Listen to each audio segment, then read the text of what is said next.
A gente tem aquela impressão muitas vezes de que os clássicos vão ser chatos de ler, duros, não muito fluidos, entediantes. Mas eu separei alguns clássicos aqui que, pra mim, quebraram completamente essa ideia.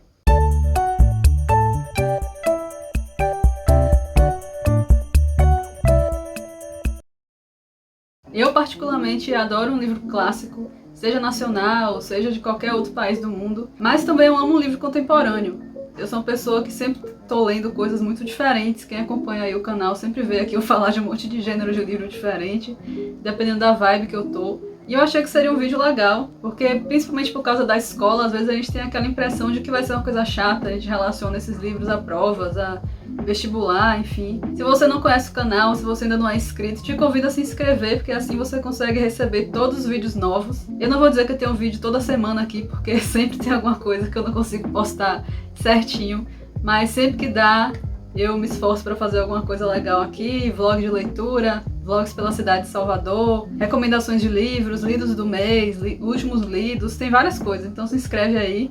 Eu vou começar pelo livro que foi o que me abriu a porta aos livros clássicos estrangeiros. Foi com esse livro que eu comecei a me encantar e comecei a procurar outros livros clássicos, tirando os nacionais, que por conta da escola eu já amava, Jorge Amado, Machado de Assis, mas eu comecei a ler os internacionais através desse aqui, que foi O Grande Gatsby. Eu li esse livro em 2014, por aí, na época que eu tinha um blog, na época eu escrevi sobre ele no blog, por isso que eu tenho muito fresco, assim, como eu me senti, sabe? Foi um livro que me surpreendeu muito, eu passei a ser muito fã de Fitzgerald por conta dele, porque foi uma leitura que me prendeu, eu achei muito interessante, muito gostoso de ler. Fitzgerald sempre traz, assim, muitas críticas da sociedade nos livros dele, são sempre críticas muito inteligentes, às vezes sutis, às vezes não muito. E aqui, no caso, ele vai trazer uma crítica à alta sociedade, a como as pessoas sempre querem, que a imagem que as pessoas passam nem sempre é o que elas realmente são, ou como as pessoas gostam de ostentar. Aqui no caso, esse livro é narrado pelo vizinho do Gatsby. O Gatsby é essa figura aí que sempre faz umas festas super extraordinárias na casa dele, umas coisas enormes, assim, absurdas, super luxuosas. E aí a gente descobre que ele fazia essas festas todas com o objetivo de conquistar uma mulher específica, que é a Daisy. E aí a gente meio que vai acompanhar essa história no livro. A história do Gatsby tentando conquistar a Daisy e a visão do vizinho dele. Eu li esse clássico tem um tempo, eu não lembro tão bem assim, mas eu lembro que eu adorei, que foi um livro muito gostoso de ler. E que é triste, é um livro triste, por isso que eu fiquei tão surpresa também. O final me surpreendeu, assim, me pegou de surpresa, sabe? Eu não esperava. E essas edições da Antofágica são muito bonitas, dá mais vontade ainda de ler. Eu não li por essa edição, né? Na época que eu li nem existia. Eu li por uma outra edição bilíngue que eu tinha, que nem era muito boa. Ai. Mas ainda assim eu adorei. Mas agora quando eu reler, vamos ver se esse ano rola, eu vou reler por essa edição. Tem umas ilustrações, a diagramação é muito boa, tem uma fonte de tamanho bom, assim. E, nossa, é muito legal. E o filme também, eu lembro que eu assisti o filme com o Leonardo DiCaprio, né? Eu achei muito legal, a trilha sonora, eles misturam músicas mais contemporâneas, né? Com músicas, fazem uns remixes, assim, tem uma estética muito legal. E essa é a capa original, né? Essa imagem aqui foi a capa da primeira edição do livro, que saiu lá nos Estados Unidos. E desde então eu virei fã do Fitzgerald, então eu acho que esse livro é um ótimo jeito de começar a ler clássicos, se você nunca leu. Mas vá com o coração aberto, eu sempre acho que a gente tem que ir com o coração aberto quando vamos fazer esse tipo de leitura, assim, né? E um clássico que eu acho também que muita gente já conhece, mas talvez as pessoas não saibam que tem livro, é Psicose. Essa história que é super famosa, mas eu não sabia qual era o plot twist, eu não sabia o final até ler esse livro, que foi, sei lá, ano passado, ano retrasado. E, nossa, esse livro é daqueles que você engole, assim, você não consegue parar. Essa edição também é muito bonita, é da Dark Side. É uma história muito intrigante, você fica muito curioso. É um clássico do horror, né? Eu não sei se é horror ou se é terror. Acho que é horror, eu confundo. E também a edição é muito boa, ela tem uns... Assim, foi um livro que um dos livros que eu mais li rápido na minha vida, porque eu não conseguia parar. E ele é bem... dá um medo, assim, mas aquele medo bom, aquele medo que você fica arrepiado, mas você ter medo lendo o livro é uma coisa tão fascinante, assim. O livro poder te despertar tantos sentimentos é uma coisa muito doida. Ó, aqui tem, acho que são as imagens do filme, eu nunca vi o filme, porque não é muito meu tipo de filme. Mas eu adorei esse livro.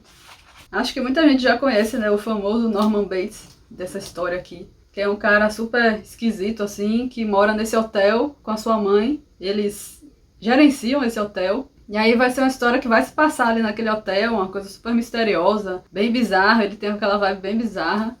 Eu não vou falar muito porque eu não sei nem se tem muito o que explicar dessa história, porque eu acho que entrega muito, talvez. E também porque eu acho que muita gente já conhece, né? Mas é um livro com a história bem pensada, com uma reviravolta muito legal, assim, que você fica, meu Deus, como assim? Que eu acho que a partir desse livro, vários outros foram utilizando dessa mesma ferramenta, muito bom. Um que me surpreendeu no sentido de que eu achei que seria uma leitura demorada, lenta, e que não foi assim, foi Jane Eyre, da Charlotte Brontë. Eu sei que algumas pessoas se irritam porque a personagem, ela é um pouco dramática, assim, mas também as coisas que acontecem com ela, gente, como não ser dramática. É uma história que acontece uma coisa ruim atrás da outra com a personagem, você fica, gente, pelo amor de Deus, essa menina não vai ser feliz nunca na vida. E aí é um pouco frustrante às vezes, mas foi um livro que eu li surpreendentemente rápido. Eu não sabia que ele ia ser tão interessante assim. Achei que seria um livro mais lento, óbvio que depende da pessoa, tem uma amiga minha que achou muito chato. Eu já achei super interessante, super intrigante, até porque tem uma parte aqui que do nada tem uma vibe meio gótica, tem um mistério aqui que eu não esperava que ia ter nesse livro. E a história da Jane é de uma garota que sofreu muito, né? A vida, ela foi meio rejeitada, morou em orfanato, em uma escola, ela sempre sofria muito, assim, do jeito que ela era tratada, e a gente vai acompanhar a vida dela desde criança até a vida adulta. Peço perdão se mudar um pouco a luz, é que eu tô gravando com a luz natural, e aí o sol vai e volta. E a gente vai acompanhar um romance de formação, que eu acho que isso já me pega muito, porque é uma coisa que eu gosto demais, romance de formação. E aí a gente vai acompanhar a história dela desde criança até a vida adulta, e torcendo pra ela ser feliz em algum momento, alguma coisa dar certo pra ela. Mas eu achei que foi muito fluido, foi bem gostoso de ler. E como eu falei da outra vez também, é porque reflete muito a vida das irmãs Brontë. As irmãs Brontë sofreram muito, né, em vida. Pra quem não sabe, a Charlotte Brontë é a irmã da autora que escreveu O Morro dos Ventos Uivantes. E tem uma outra irmã também que escreveu A Inquilina de Whitefell Hall, se eu não me engano. Todas elas foram escritoras. Charlotte Brontë, Emily Brontë e Anne Brontë, né? E aí elas sofreram muito também, tiveram uma vida muito sofrida, com muitas mortes, morte dos irmãos, coisas muito trágicas. Então os livros meio que refletem isso, né? Os livros delas. Então é um livro cheio de sofrimento, mas eu achei que foi um livro surpreendentemente gostoso de ler, apesar de todo o sofrimento. Vou trazer agora um clássico nacional, que, né, eu, como amante de literatura nacional, literatura brasileira, Ciranda de Pedra, da Lígia Fagundes Telles, que é um livro bem fininho, bem curtinho, e assim, eu acho a escrita dela fascinante. Lígia, ela tinha um jeito de escrever, não sei explicar, muito diferente, cheio de mensagens, assim, subjetivas. É também um romance de formação, é uma coisa que eu realmente gosto muito. Tem um tempo que eu li esse livro, tem uma resenha aqui no canal, então se você quiser mais detalhes, você pode assistir essa resenha, que é um vídeo antigo, mas tá aí. E a gente vai acompanhar a história também de uma personagem, desde que ela é criança até um pouco mais sua vida adulta, assim, o início da vida adulta. Ela tá lidando com a separação dos seus pais, e quando ela era criança, ela era uma criança difícil. Você fica até meio revoltado com as coisas que ela falava, o jeito que ela tratava a moça que trabalhava na casa dela. E aí ela vai ter contato com esse grupo de adolescentes aí depois, quando ela vai pra casa do pai, porque ela fica nessa casa da mãe e da casa do pai, por conta de serem separados, e algumas coisas acontecem, e ela vai descobrindo várias coisas na vida, vai amadurecendo, vai passando várias experiências, e a gente vai acompanhar isso. Isso que é um romance de formação, você vai acompanhar o crescimento de um personagem. Mas aqui o jeito que Lígia escreve é muito especial, você não consegue parar de ler, ele é muito intrigante, assim. Não tem um grande mistério, um grande acontecimento, mas o jeito que ela escreve te prende. Eu acho fascinante. Então eu acho também que é uma ótima maneira de começar a ler clássicos nacionais. E aí você vai entender o título, Por que Ciranda de Pedra. Muito bom, eu gosto muito. Outro clássico aqui, que não tá aqui comigo, porque eu já meio que me desfiz dessa edição, que eu não queria essa edição, eu quero comprar outra, é A Volta do Parafuso, ou A Outra Volta do Parafuso. Depende aí da tradução, ele tem 2 títulos, mas é o mesmo livro, não é uma continuação. Esse livro, gente, nossa, ele é muito difícil de parar de ler também. É um livro de terror, é um livro que te arrepia de um jeito que você fica...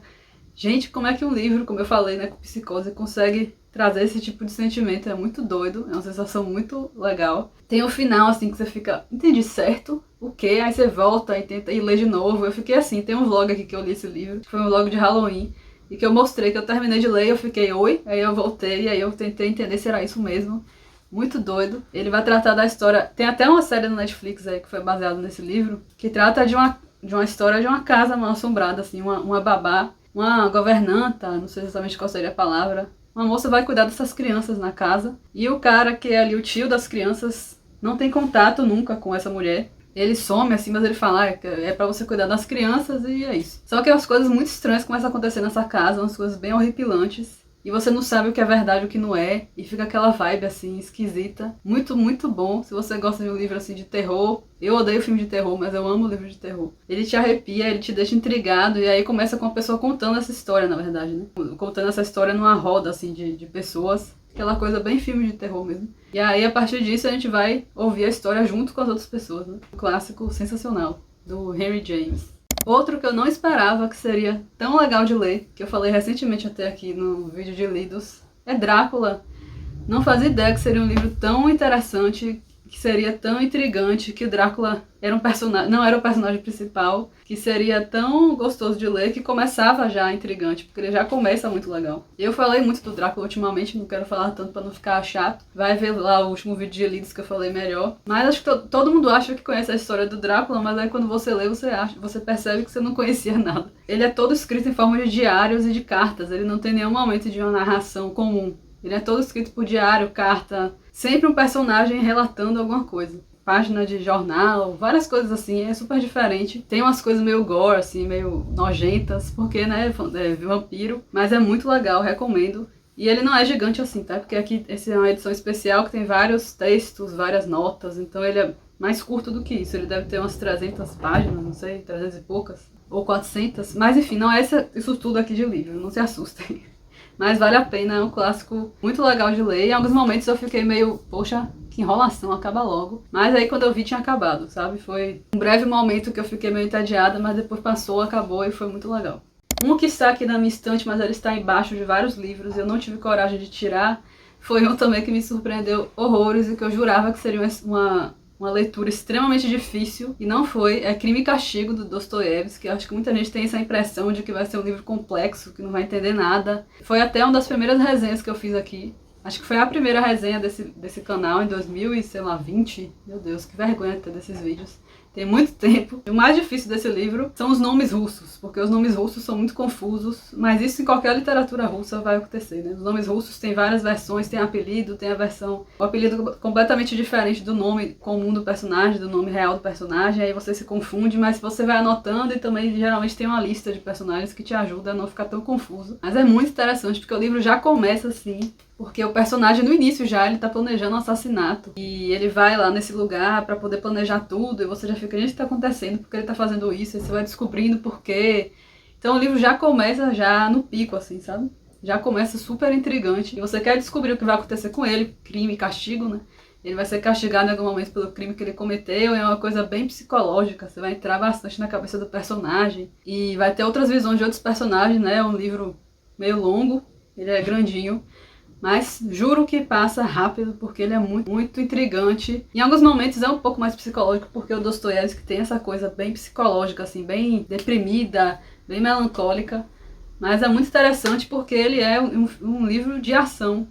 E eu adorei. Tem tempo que eu li também, mas ficou em mim essa sensação de ter sido uma surpresa muito boa. Agora um clássico que eu quero muito ter uma edição física, que eu não tenho, porque eu li no Kindle, que eu tenho a versão e-book, é A Cor Púrpura, da Alice Walker. Nossa, gente, esse livro me pegou, assim, de jeito, me emocionou muito. Eu não tinha assistido o filme, eu não sabia tão bem da história, mas que história linda, que história marcante. Você sofre junto com a personagem e você fica desejando que tudo dê certo e, nossa, você torce muito. E ele também é um livro escrito em forma de cartas. Essa personagem vai escrever cartas pra Deus, o que torna tudo mais emocionante. E você vai percebendo também a diferença, porque ela vai começando a aprender mais a escrever. Então o livro tem esses erros gramaticais de propósito, porque a personagem não sabe escrever ainda. Ela e a irmã têm uma relação muito próxima, elas são assim tudo uma para outra, mas elas são separadas ainda crianças, e ela passa o livro inteiro procurando a irmã, esperando a irmã. Ela passa por várias outras coisas também, né, na história, mas você fica sempre torcendo muito para aquilo acontecer, para elas se reencontrarem, e é muito emocionante. Tem muitas frases assim que você fica, meu Deus do céu, que livro é esse? Fala muito de racismo, né, obviamente, de machismo. É um livro que tem um toque LGBT, que eu não sabia, me surpreendi quando eu li o livro. Quando ela explica o nome do livro também é tão bonito. Aí ele tem umas frases lindas, esse livro me marcou demais. E eu recomendo imensamente, mas é um livro que vá preparado com lencinhos para chorar. Mas o nacional que eu sou completamente apaixonada, porque não podia faltar um livro de Jorge Amado aqui. Eu quis trazer Gabriela Cravo e Canela, mas eu poderia ter trazido vários livros dele, né? Porque ele tem vários aí conhecidos, vários clássicos maravilhosos. Mas eu quis trazer um mais que eu não falo tanto assim no canal, mas que eu deveria. Porque eu li faz um tempo, na época eu não tinha ainda o canal, eu só tinha o Instagram, eu falava no Instagram das coisas. Mas, gente, eu fiquei extremamente, 100%, 300% fascinada por esse livro, se tornou dos meus favoritos. Porque ele já é um pouco mais pra frente, assim, Jorge Amado já estava mais desenvolvido na escrita, ele já sabia criar personagens mais aprofundados, personagens femininas incríveis. E, basicamente, aqui nesse livro, a personagem principal vai ser Ilhéus, que é uma cidade daqui da Bahia, a cidade famosa pelo cacau, né? E que na época estava em ascensão exatamente por conta da indústria do cacau. E a cidade vai ser a personagem principal. E a gente vai ter vários outros personagens. A Gabriela não é a personagem principal aqui, porque ela aparece até menos do que algumas outras personagens femininas. E nem é a melhor personagem, mas temos personagens femininas incríveis aqui. O jeito que ele vai desenvolver essas mulheres, o jeito que ele vai trazer a força delas. Cada uma de uma maneira diferente. Tem personagens masculinos revoltantes. O jeito que ele fala da cidade, como sempre, o jeito que ele traz a culinária baiana, o jeito que ele traz a cultura, o sotaque, da ascensão, da política, fala muita coisa, muita coisa. É uma aula de história também, além de ser fascinante, personagens incríveis, muito gostoso de ler. É uma grande fofoca, porque parece um novelão. Todo livro de Jorge Amado parece um novelão, né? Foi feito pra novela isso aqui, porque é um monte de fofoca, sabe? Como se eu estivesse ouvindo uma história, assim, de uma cidade pequena e que todo mundo se conhece. Tudo acontece, é muito bom, muito bom. É isso, gente, esses foram alguns dos clássicos que mais me encantaram, assim, e foram mais fluidos e me surpreenderam, e foram leituras que eu não esperava. Temos ainda outras opções, mas eu quis separar poucos aqui pra não ficar gigante esse vídeo, mas eu posso trazer outra versão, um segundo vídeo depois, se vocês gostarem, né, porque o YouTube, infelizmente, a gente tem que fazer também coisas que valham a pena. Se vocês gostarem, me falem que eu faço mais. Eu espero que vocês tenham gostado, comentem aí se vocês já leram, ou recomendem algum que eu não tenha falado aqui, que vocês acham que vale entrar pra essa lista. Muito obrigada por terem assistido, a presença de vocês é muito importante. Beijos e até a próxima.